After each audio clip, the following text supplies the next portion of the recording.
ये जो मोहवश अपने शरीर को अविनाशी मान करके पापाचरण करते हैं, ये सच्चे हृदय से प्रायश्चित कर ले, नहीं तो नष्ट हो जाएंगे। हर पाप बम की तरह जमा हो रहा है तुम्हारा, जब फूटेगा ना बिल्कुल नष्ट कर देगा, किसी काम का नहीं रखेगा। जो जो तुम जान रहे हो कि पाप हो रहे हैं, इनका फटाफट प्रायश्चित कर लो। पाठ के द्वारा, भजन के द्वारा, संत महापुरुषों की सलाह के द्वारा उनको नष्ट कर दो, नहीं वो जब वृक्ष रूप हो जाएंगे तब फिर तुम नष्ट नहीं कर पाओगे।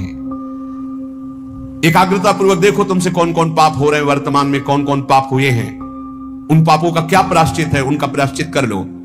जैसे जैसे आप जलोगे अंदर से, अरे कैसे पाप हो गया, कैसे हटे, हे भगवान मैं बहुत परेशान हूं, ये नीच मन मुझे बहुत जला रहा, रो लिया, पाप नष्ट हो गया। ड्रामा में, असलियत में जैसे जैसे तुम उस पाप कर्म की निंदा करोगे अंदर से, धिक्कार है, धिक्कार है, कैसे हो गया मेरे से, प्रभु कैसे हो गया, नाथ मुझे बचाओ, ये अंदर जलोगे तो कह रहे हैं वो पाप कर्म नष्ट होना प्रारंभ हो गया। क्यों? तुम्हारा शरीर निर्मल होना शुरू हो जाएगा। और यदि प्रायश्चित नहीं किया तो शरीर दंड मिलेगा।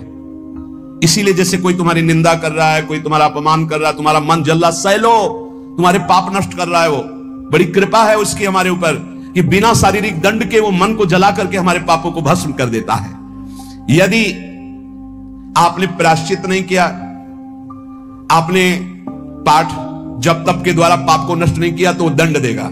एक और उपाय बता रहे हैं, यदि ब्रह्म ऋषि कोई महात्मा, एक तो वो सुनेंगे ही नहीं, और यदि वो आपकी बातें सुन लें कि आप उनसे कह दें कि मैंने ये पाप किया है, अब इसका क्या प्रायश्चित है, यदि वो कह दे जाओ ऐसा कर लो, तो उसी कृत्य से आपका सारा पाप नष्ट हो जाएगा।